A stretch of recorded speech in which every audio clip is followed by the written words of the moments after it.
everything you need to know about cold email or cold email 101. And I'm sharing this based on many mistakes and hiccups and failures that I've had using cold email. And these are things that I wish I knew. And I often see SaaS owners or founders, bootstrappers, or even salespeople doing cold email completely wrong from a technical perspective. Never mind like the copywriting and where do they source their leads. But from a technical perspective, they are getting this wrong. So this is why I wanted to record this short video. It's a no fluff, no BS guide to getting started with cold email. Bear in mind that these things change all the time. Google is clamping down on cold email. Outlook is clamping down on cold emails. So this is a very dynamic game, especially these days. So you should stay updated regarding the changes, but this is what currently is working at the end of 2023. And the principles are going to remain more or less the same with a few nuances. But in general, keep in mind, as I said, these things are very, very dynamic.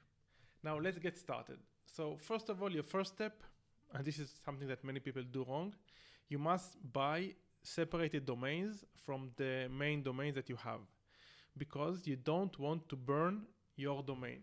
So let's say your startup is called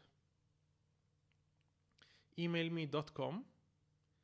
You cannot send emails, cold outreach emails from this domain.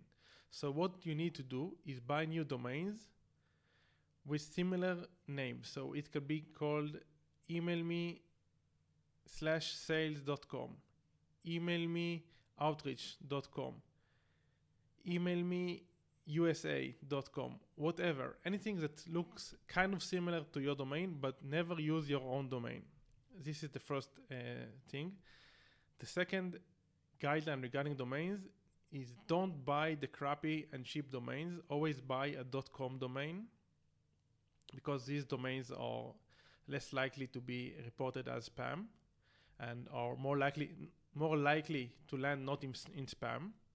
So you buy domains that are similar to your domain but never use your domain, and you attach no more than 3 inboxes per domain.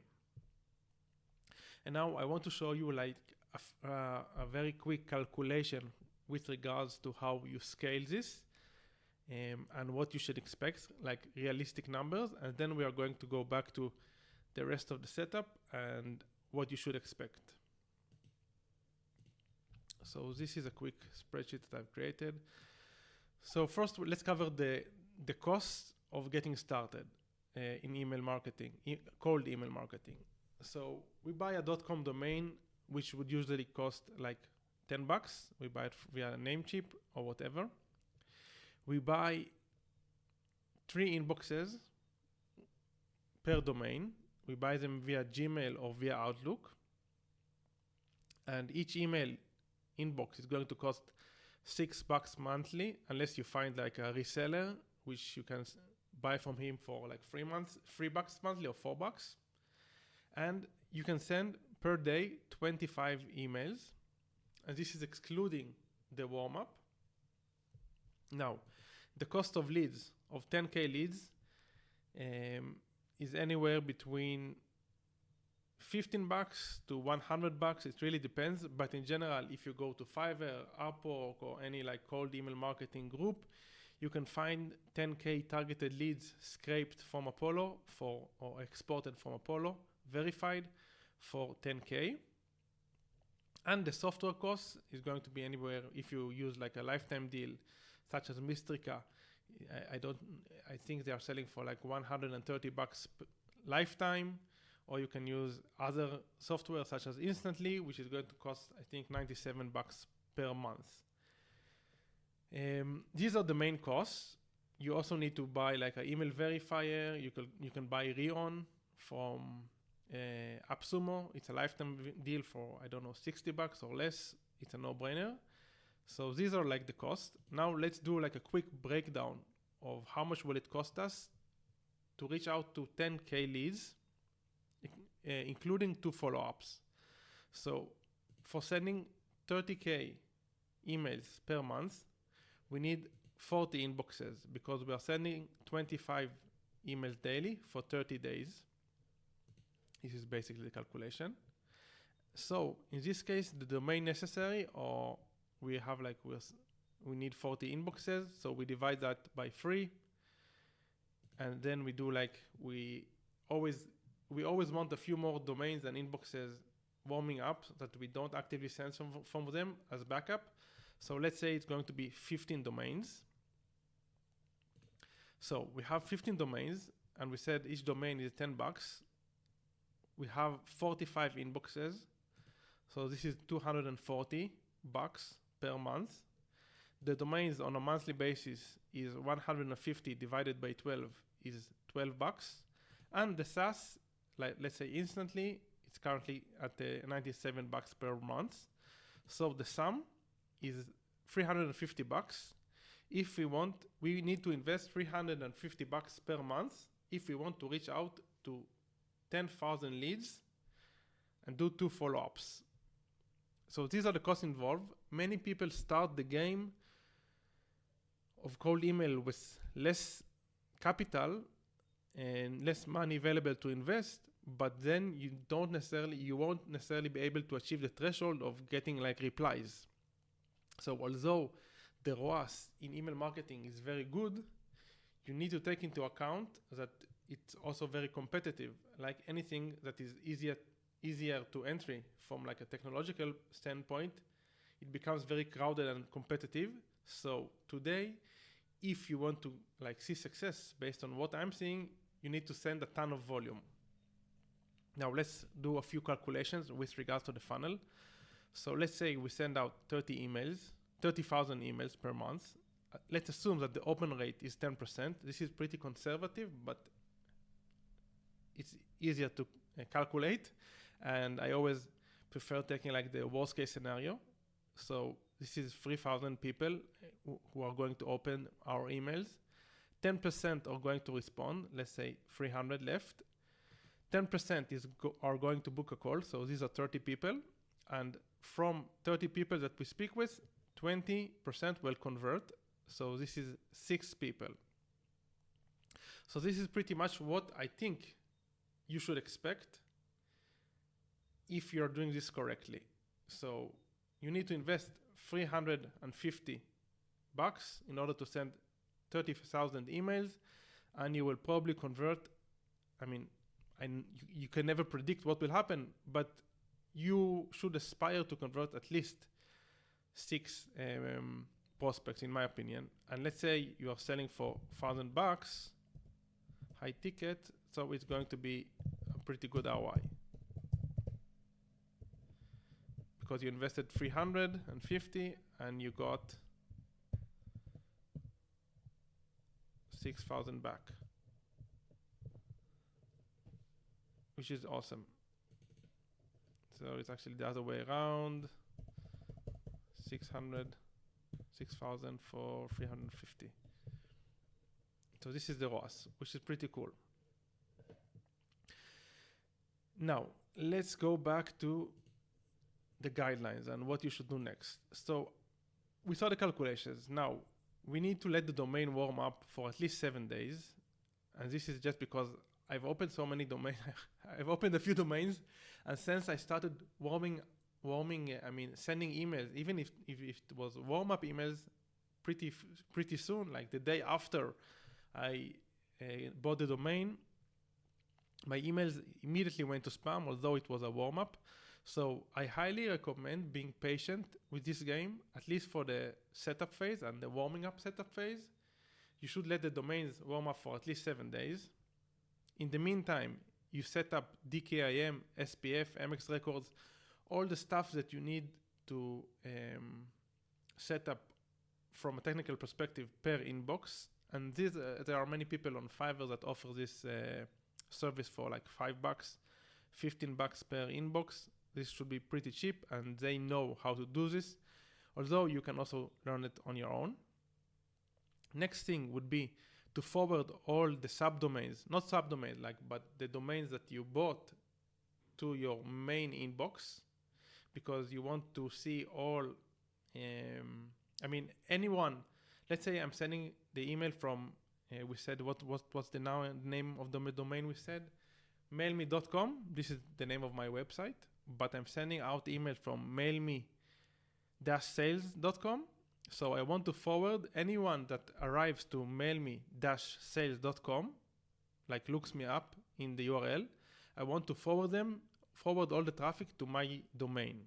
So this is the next step. You forward all, I wouldn't call them subdomains, all aliases to the main domain. Then you are going to start the inbox warm-up. Normally, like Instantly, Mystrica, they all offer a native warm-up. So you're going to start warming up the email inboxes. This is very straightforward. We can cover this in a different video. And you never turn the warm-up off. You always warm up the emails. Never turn this off. You always keep on warming up the inboxes. In the meantime, and this takes 14 days, sorry, I forgot to mention. In the meantime, you are going to source leads. Every database has pros and cons. You can go for Apollo. You can scrape it on your own. You can go to Store Leads or My Leads Fox if you're targeting e-com, or Clay if you're targeting direct to consumer.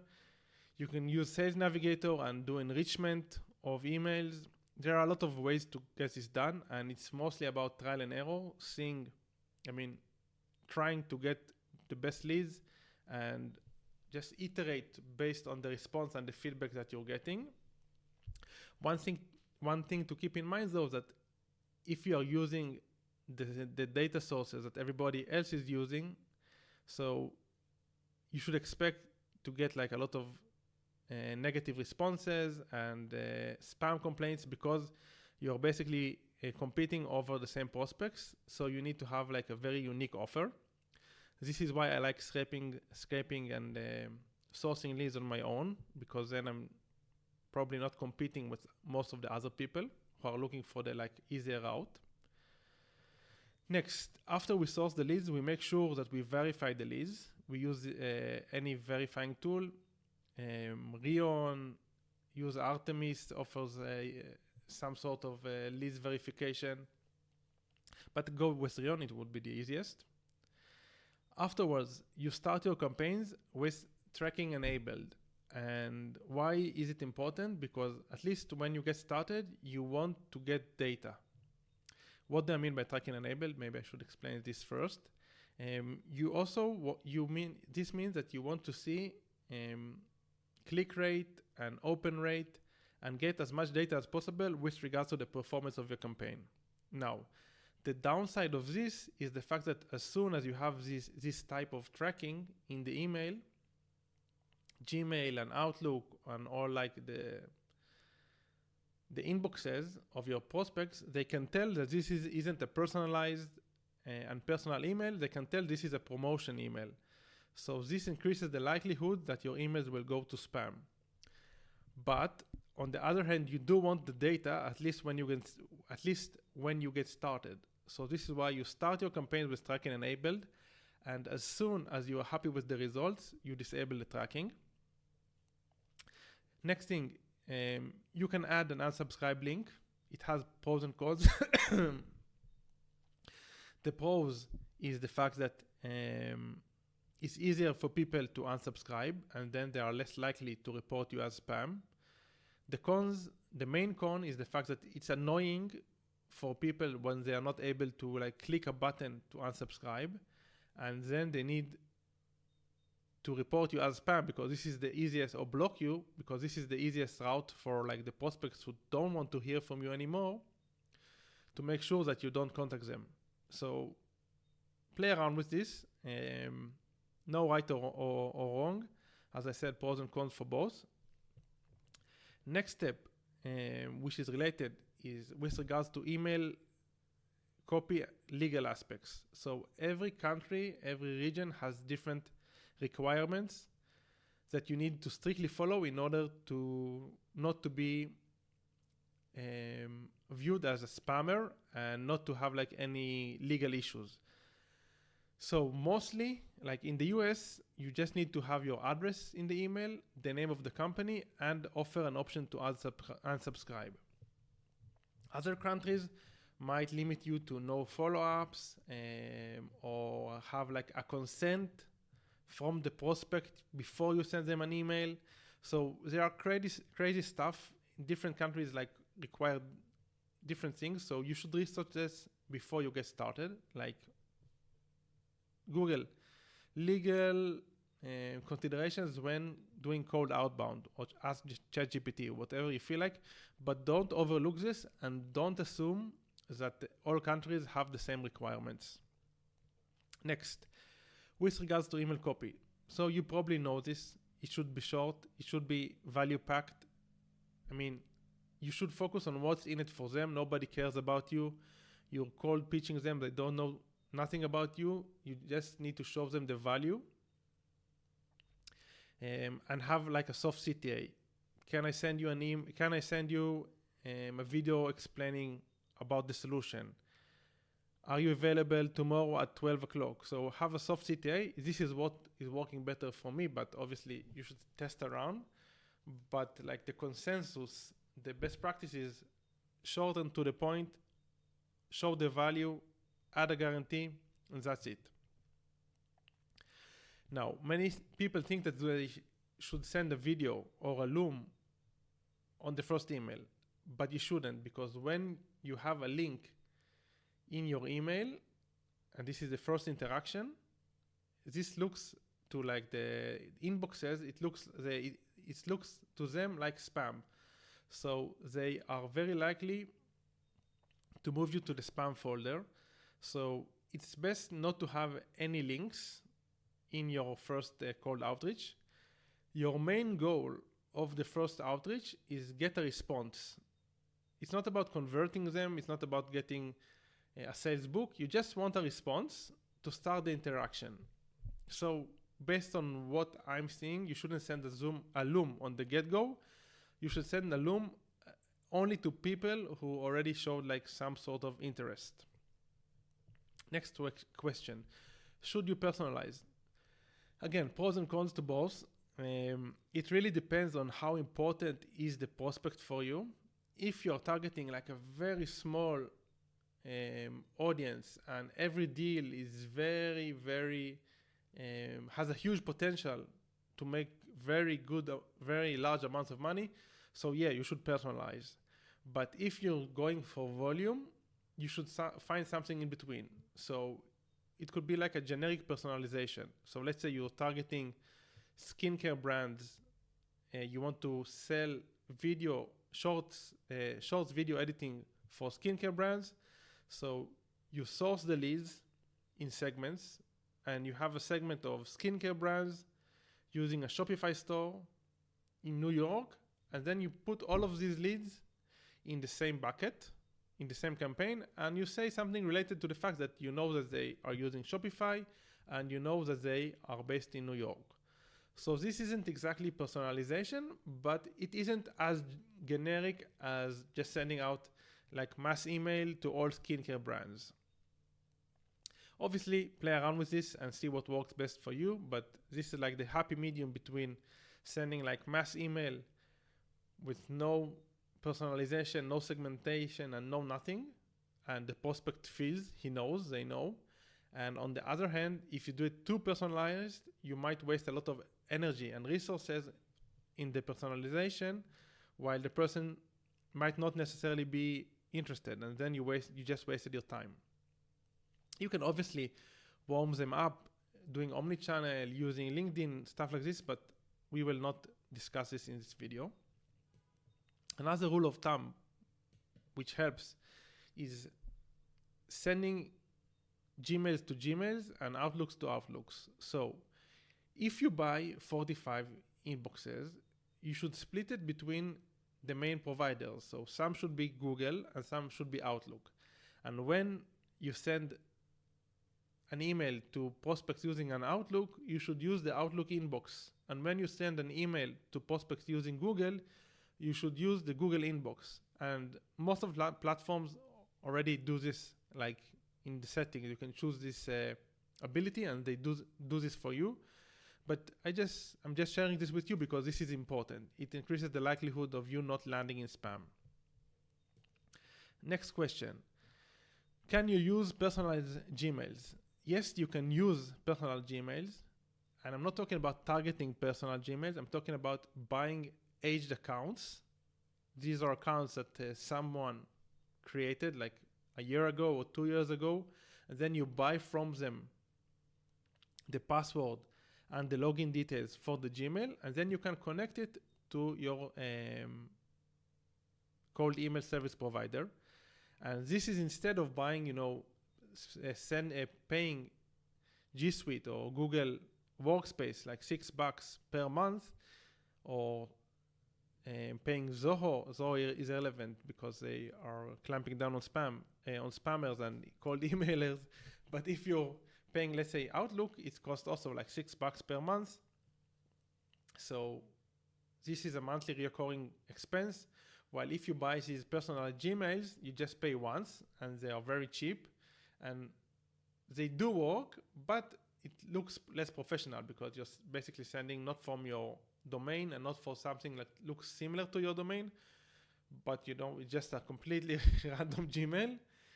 So it might work, and it's probably going to be more cost effective, but you should test it out like anything. I think you got the idea of testing everything out, because these things change all the time. And this leads me to the next point. Expect technical issues. It's not as easy as it seems. I've been messing around with cold email for a while now, and I always have hiccups and technical stuff to take care of. It's not as if you set and forget. Although I am able to source leads on autopilot because I do scraping and I do automations very easily in-house. I know how to do this. So I thought, okay, I will just scrape a ton of leads from very good data sources. I know how to scrape leads using Google My Business, using Apollo, using going to Shopify stores. I know how to get the leads. So I thought, okay, I will get the leads, turn on the campaigns, and I'm going to ride until to the sunset, like get bookings on a daily basis on autopilot. But it was never like this. All the time you have technical issues. So keep that in mind. You should either hire someone who knows how to do this and provide like a done for you service, or you should get into the nitty gritty and like learn the technicalities, because you are going to have issues.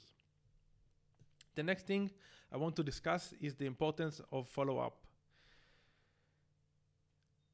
You should send at least 2 or 3 follow-ups, because most of people are too busy to respond to you. So you need to be persistent. And I have seen a lot of good results with like the second follow-up and the third follow-up. Many people have different ways to do these follow-ups. I'm not going to dive deep into this in this video, but I'm just saying that you should follow up. Never get discouraged if you didn't get response on the first time, because as I said, everybody is busy, and you should be persistent. It's about persistence. Next thing is you should set up sequences. So after someone responded to you, you should create templates and possibly also automated sequences to nurture the leads. So if someone showed interest, you can immediately send them a response. And if they start ghosting you, you can attach them to a different campaign that is going to nurture them and give them value and send them like case studies, etc. The next thing is expect haters. This is it. This is how it works in cold DMing, cold emailing, cold calling. I never done cold calling, but I might start just for the sake of it. But yeah, people don't like getting cold emails, but this doesn't mean we shouldn't do business. And we should optimize not for we optimize for getting the conversions and getting the sales, and we will always have haters. And if we don't have haters, it's probably because we are not doing something bold enough. So yeah, this is something you should expect, and it gets easier over time. at the beginning, when I got like haters, I was really like offended, or I don't know. It kind of discouraged me. But as time went by, I realized, okay, this is part of the game. It is what it is. And this leads me to the next and final point of this short video, is the fact it's a numbers game. It's all about putting in the volume. So when you do the volume and you iterate based on the data, I mean, you look at the funnel and you see, okay, I'm sending X amount of emails, but my response rate is like 5%, so I'm probably doing something wrong with the response rate, so I need to optimize. So I'm going to change my copy. Then, assuming that you were able to lift your response rate, and now people are hopping on calls, but the conversion is less than 10% from booked call, show up, I mean, people who showed up to the call, to making a sale. So you can understand, based on analysis, that you probably don't do the sales correctly. So you should iterate on the sales, hire a coach, or listen to the recording of your sales coach and analyze and see how you can improve. And then you're going to increase the conversion rates, etc. And this is like a ongoing cycle, all the time, keep on optimizing. But at the end of the day, as long as you persist and realize that it's all about putting in a ton of volume, probably way more volume than you expect, you are going to win. There's no chance that if you don't run out of money and out of time, that you're not going to win. You just need to persist. And cold email, in opposing to paid ads or a lot of other initiatives, is relatively cheap and affordable. But as I said, you should have certain amount of savings or capital to invest in it, because everybody is trying to get a piece of the pie, and this is why the volume is more important than ever. And it's going to keep on being like this. Like, as Russell Brunson said, and I think he quoted Dan Kennedy, the company who is able to spend the most usually wins. So this is something we should expect. So you should sprint as fast as possible to get some cash flow or capital in, and then keep on increasing the volume and keep on optimizing the copy and the whole process. That's it, guys. A short video explaining the fundamentals of cold email based on my observations in the end of 2023. If you have any questions regarding any of the things that we discussed, feel free to share them in the comments. I'll be happy to help and answer them. In general, as I said, cold email can produce great ROI, but it's not as easy as it seems. There will always be technical stuff. We will always have haters, but as long as we persist and we put in the volume, we are going to win.